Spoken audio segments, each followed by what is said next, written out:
Okay, let's continue discussion on columns. Now we did design a joint column and footing joints after we designed the shear and fractional levers. Okay? And this is very important steps before you set your construction document. Right? And we have two possibilities that cause fails foundation systems. The first is a columns right there. We have a column failure possibly, or we may have a foundation failure possibly. We have to prevent from these two failure from occurring by making sure that we have enough concrete strengths for columns and for foundations. And let's assume that we have a here dead load. This is live load, and this is a factor load on the columns. Okay. First of all, the column must have enough area to resist this vertical factored load, or we must provide a dowel to support column load if the column area is not enough. Okay. Second way to prevent foundation is probably have enough column foundation strength as well. And here we have some formulas. Okay, these formulas assumes that the column load going down this slope. Okay, you're going one. If you're going one, then you are spreading your column load by two. Okay. Okay, so this is how you assume that your loading is going down through the foundation base, which is larger than column area. So if you loading going down one and you spread by two, this scale. So probably this is the angle. This is the angle 26 degree. Let's see, you can take a look at diagrams right here. If you loading goes down by one and you're spreading by two scale. So at this angle, 26.5 something degrees. By the way, I'm taking these figures from the textbook of our course. Okay, and the textbook is this. We are using a reinforced concrete mechanics and design from James McGregor and James Wright, Pearson and Prentice, all 2005. Okay, so please refer to this book, and I appreciate it. The material provided by this book. Okay, go back to diagram. So if your foundation is bigger than column, then entire foundation is not allowed to support column load. So your foundation area allowed to support your column based on this distribution ratio. You go down one and you spread two horizontally, which makes this angle 26 degrees. So that even if you have a big foundation, as you see over there, your foundation area or foundation size that contributes to support vertical load is A2. So from A1 distribute to A2 only. Okay, so your formula that is dedicated to support the vertical load is this. So that this is A2 is the foundation area, and this is column area. So that this square root A2 over A1 cannot be greater than 2. Okay, this code, ACI code, and any other code probably defines this formula, this distribution similar area, yes, but the ACI limits this ratio by 2 only. So if this ratio is greater than by 2, or this area is greater than A1 by 4, factor of 4, then you have to use all these terms as 2 only. So that this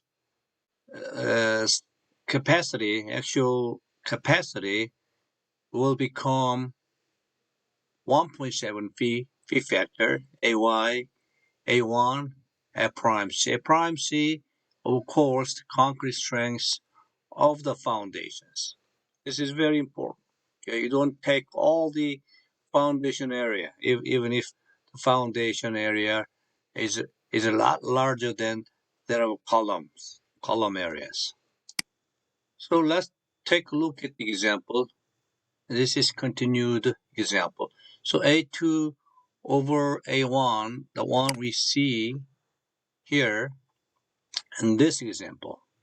Okay, this is A2 from foundation area and versus A1, which is column area, and assuming a 1 to 2 distribution as loading goes down into foundations. Okay, so we have here 7.78. Obviously, it is greater than 2. So we cannot use any number greater than 2. So we're going to use 2 right here, makes 1.7. So this is your number you have to punch into these equations, and you get 4475 kilonewtons. So 4475 kilonewtons is your maximum strength provided by foundations. And now you're lucky to see if this number is greater than the factored column load you calculate when you start this lecture today. Okay? If not, then you have to revise either foundation size, or you have to either revise the column size in order for this number to be greater than factored vertical load. All right? Okay. And Okay, now we saw that the foundations are okay to support the vertical load. See here, we have to check two conditions after we design foundation, fractional and shear designs. We have to check whether your foundations right here should be strong enough to support the loading from above through the columns, and we check based on this equations, right?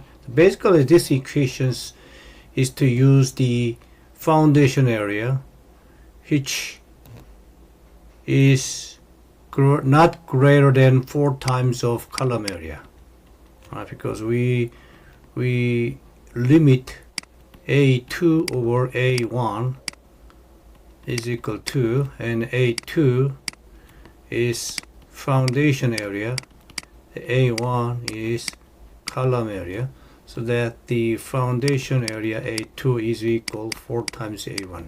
So the area from foundation is limited 4 times of column area, so that even if you have a big foundation, you have small columns, your foundation area that's allowed to contribute to support column load is 4 times of the column area. So this is the area which is A2. A2 is maximum is 4 times A1. This is A1. Okay, do you understand the meaning of these equations, right? So And in order for you to do that, you have this loading distributions. You're coming one down and you can spread two horizontally. So this way you have a limit of foundation area which is 4 of a column area. Okay, do you follow me?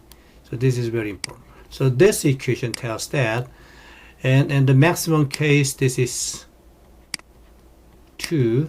So when you have maximum foundation area, which is shaded right here, then your equation becomes this. See, this is 2 times 0.85, 1.7 phi A1 A prime C. Okay, this is the equation when your foundation area reaches 4 times of column area. So even if you are bigger than 4 times of column area, you cannot use this area as a part of foundation area. Now you follow me. And this, you are having in this particular example, you're having a 7.78, so that this number is too big to be allowed, so you need to use a 2, which is allowed to be the maximum, so that you use this formula to calculate your foundation bearing capacities, which is 4475. So this is foundation bearing capacity. I mean your foundation of this area provides this strength, bearing strength 4475. So I should say this is a bearing strength of foundations whose area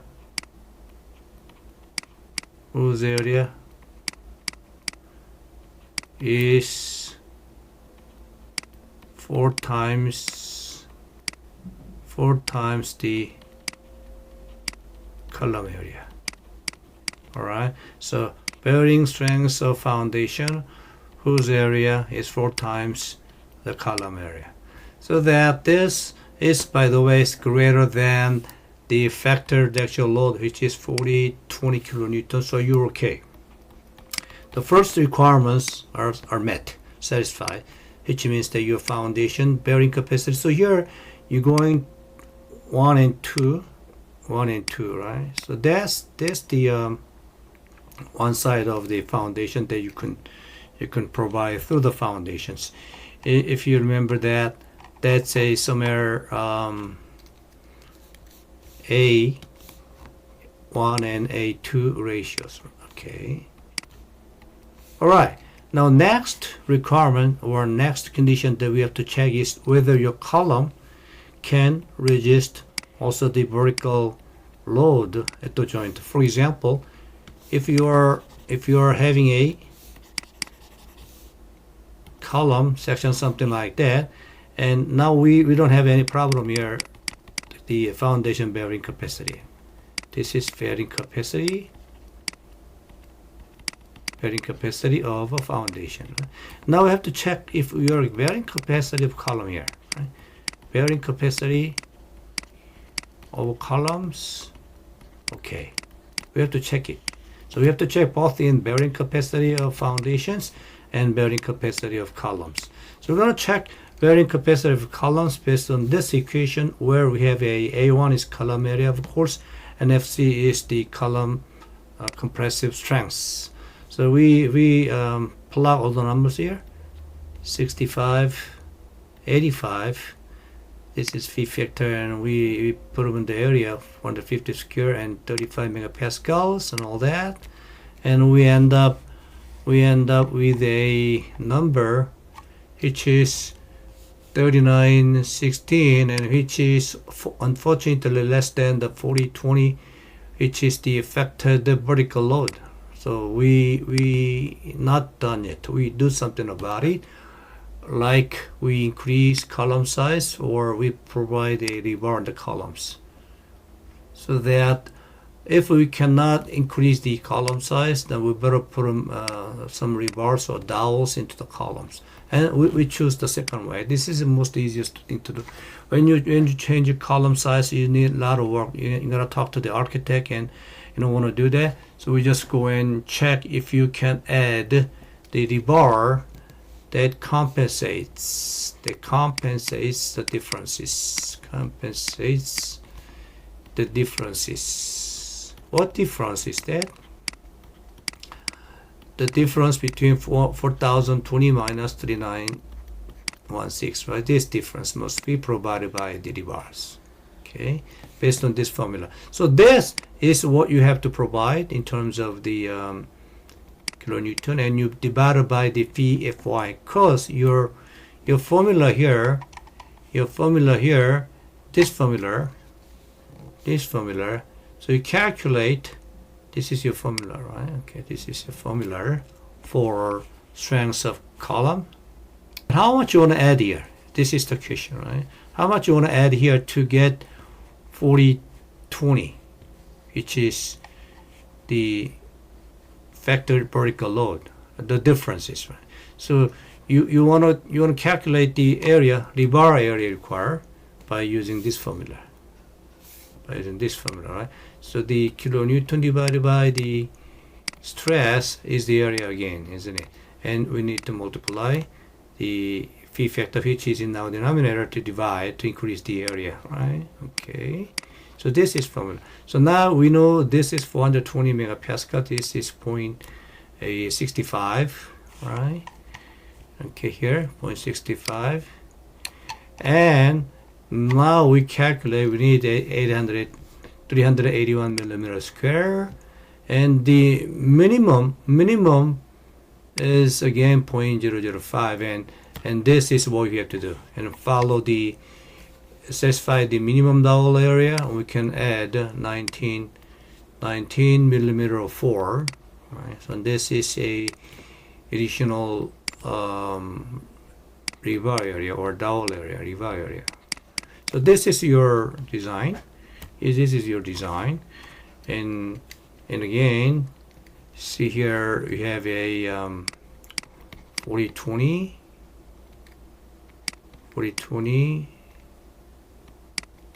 kilonewton, and you have a, this is 1125 diameter rebars in both way, each way, 11 this way, 11 that way, and we have a cover which is 75 millimeter, considering a corrosions and freezings, and we have 800, and as you know that we have some soil on the foundation. So remember, we subtract this from the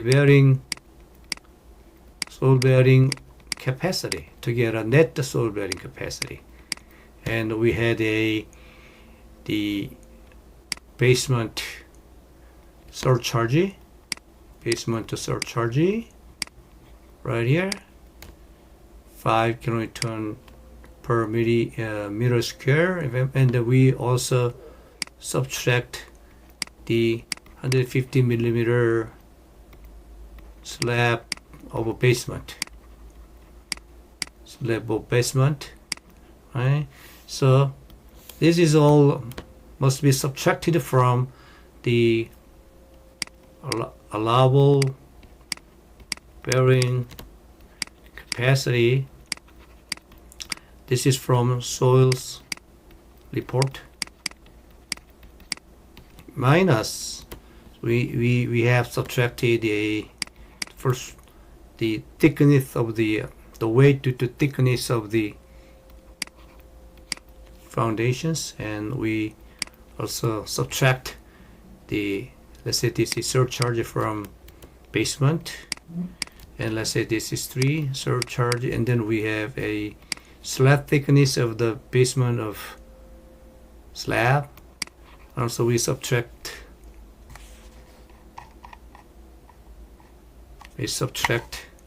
say this is 3,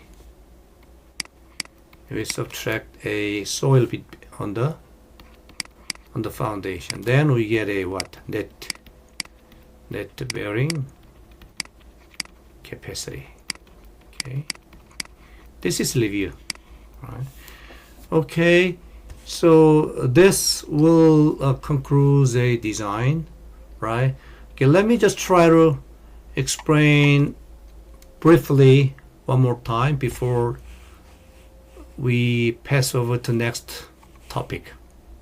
65. So point 65 is applied to obtain 3916.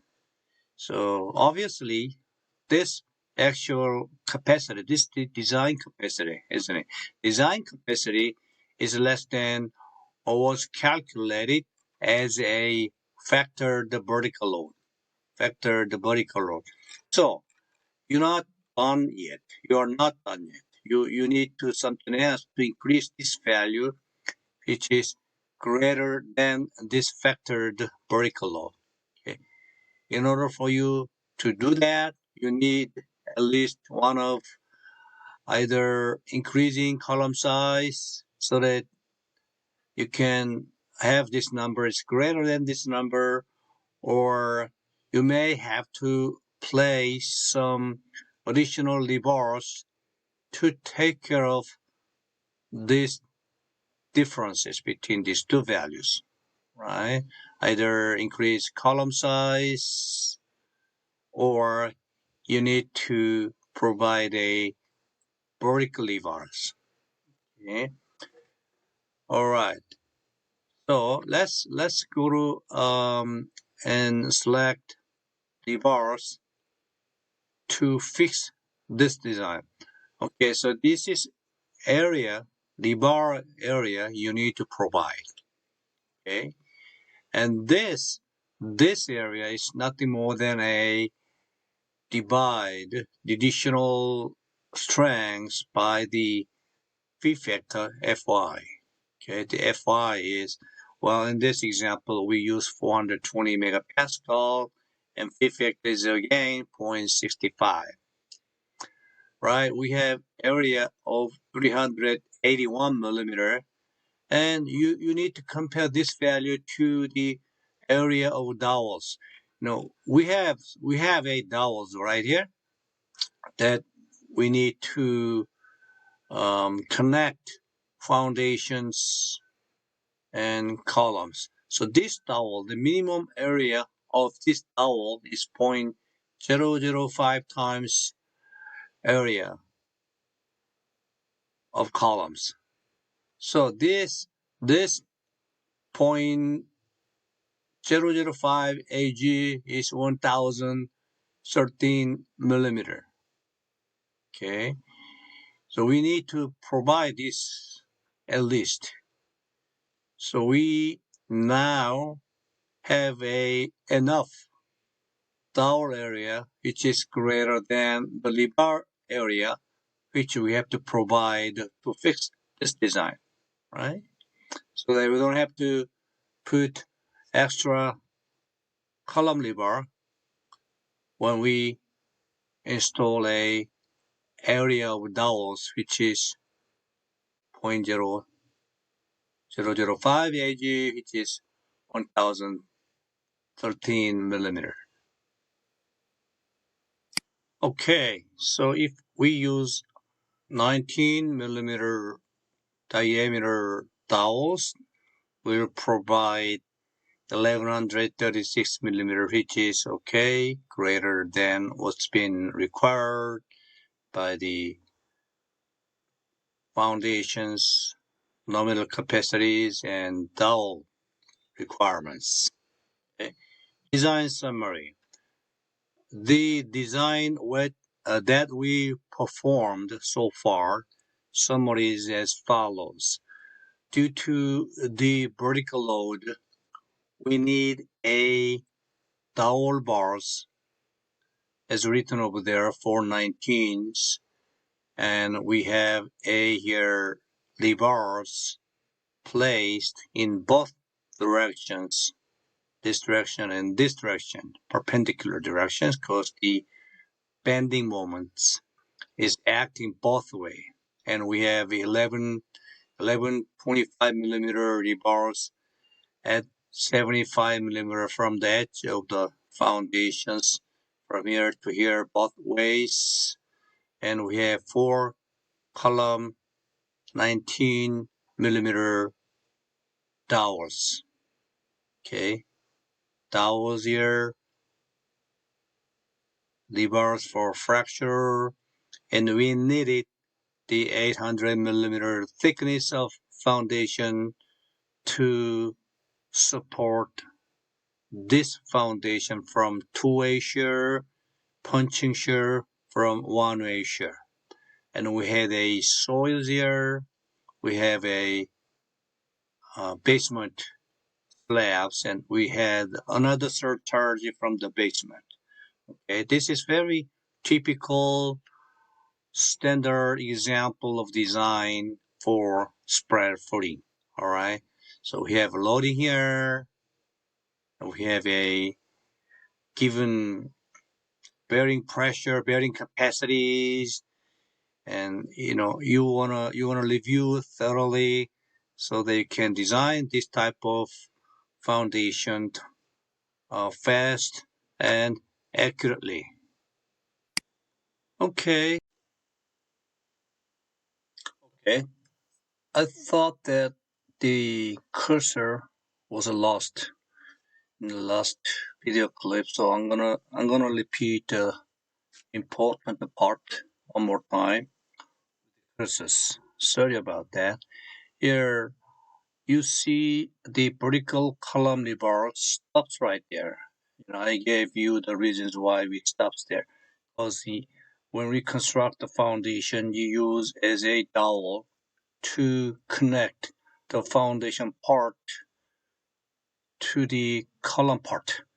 Where you cannot use your column lever to be able to place in deep in the foundation, which is very awkward and very inconvenient. And also it is very flexible. Column lever is very flexible, so that you cannot probably pull out and stand up and high in the sky right there, like that.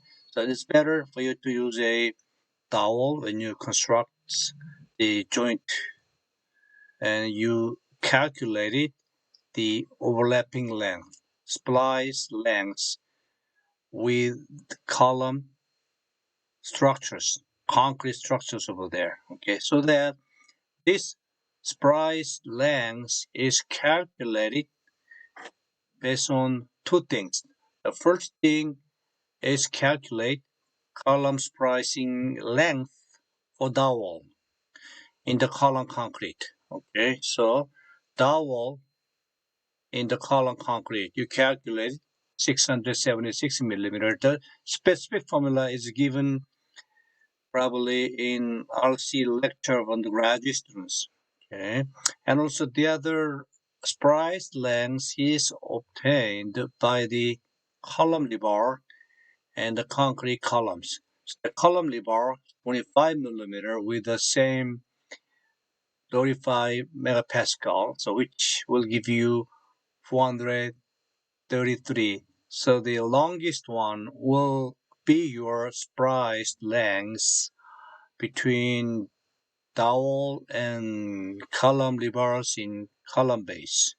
Okay, so this is very important. Take a look at it again one more time. Your column lever stops right there. Do not cross over the interface between concrete columns and the footings. Okay, so this is what happens when you design. Also the footing, the bar should be penetrate or embedded in footings with the minimum developing length, which is 500 millimeter in this case. Okay, so footing needs to deep enough to take care of this development length for dowels.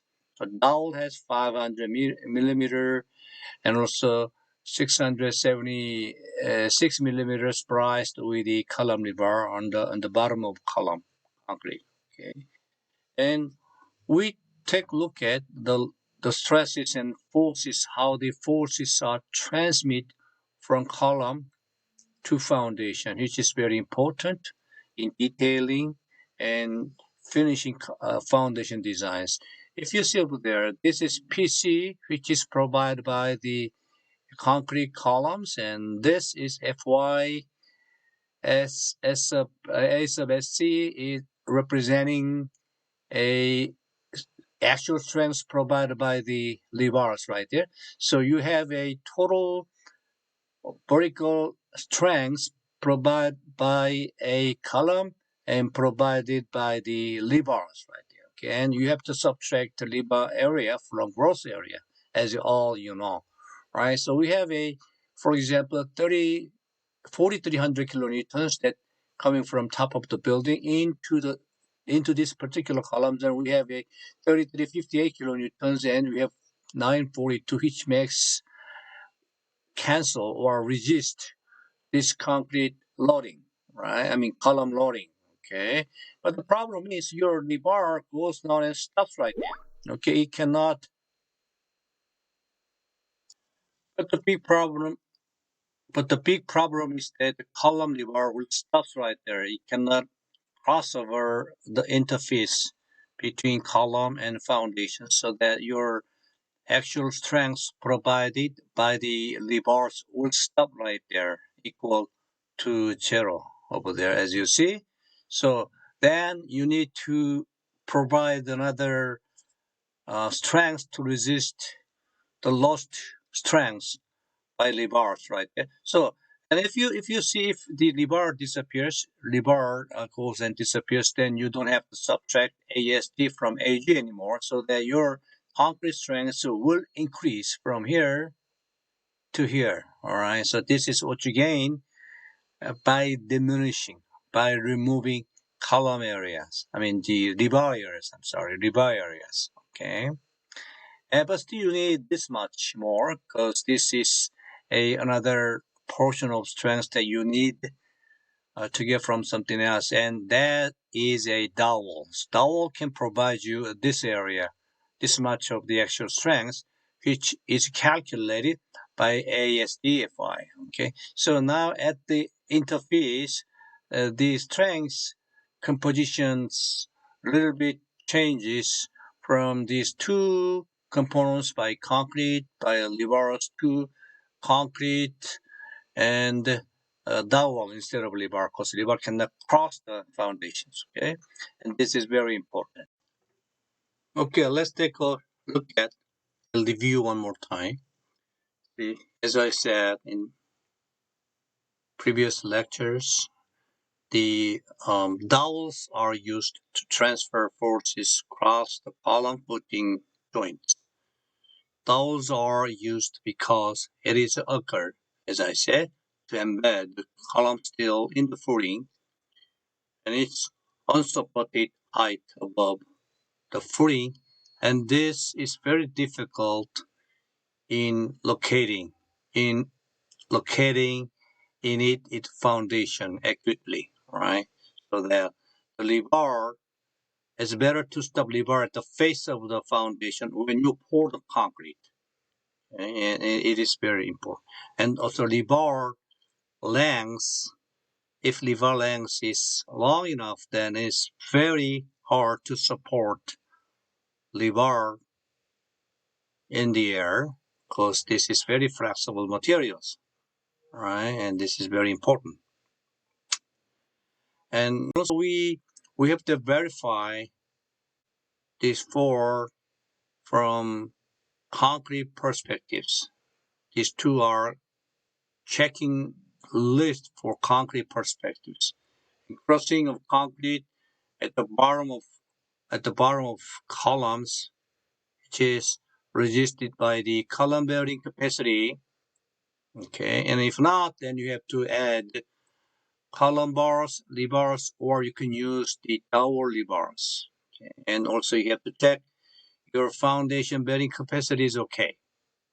All right, and you have to also, then this 3 and 4 is repeated here, and this is a embedded length into foundations and left sprite length in the columns between dowels and column bars, which is calculated based on what you see over there, 1 and 2. Okay, this is very important. That is why I'm repeating again. You don't want to miss this when you design your foundations. Same design methodologies should be applied when you have a overturning moment at the column and foundation interfaces. Again, if your moment are transmitted into the footings and foundation, your bearing capacity, bearing stress will have to be calculated first to find out whether your column bearing capacities or your footing bearing capacity can resist those overturning induced stresses on columns. All right. So here you have to consider overturning moment to calculate stress on the columns. Very important. And also the sufficient reinforcement must cross the interface to provide a necessary actual and moment. Okay. And don't forget that. All right. So we have some practical aspects here, and we need a 75 millimeter minimum cover. Okay, protecting the concrete from the soil and corrosions. Okay, so minimum cover to the reinforce in putting against the soil is 75 millimeter, and this is to protect the concrete from a corrosions and ice. This is very important. And you may need pour some lean concrete there, because you may have some lean concrete because you can have a uneven surface, irregularities in the surface of the excavations, and potential contamination of the bottom layer of concrete. Okay, so to protect these things from happening, you may need a lean concrete, and you must have a 75 millimeter cover. This is a practical aspect for constructions. When you design your foundations, you must consider and account for this in your construction documents for that contractor follow. All right. Also, and your minimum depth of the footing is at least 150 millimeter. It's like slabs, right, from the above bottom reinforcement on soil. When you have a foundation on soil, the minimum thickness of the foundation is 150 millimeter, but it increases to 300 millimeter for pile caps on deep piles. Okay, we're going to study pile caps and how to design deep piles after the discussion of shallow foundations. But in that case, for pile caps, it is 300 millimeter. Okay,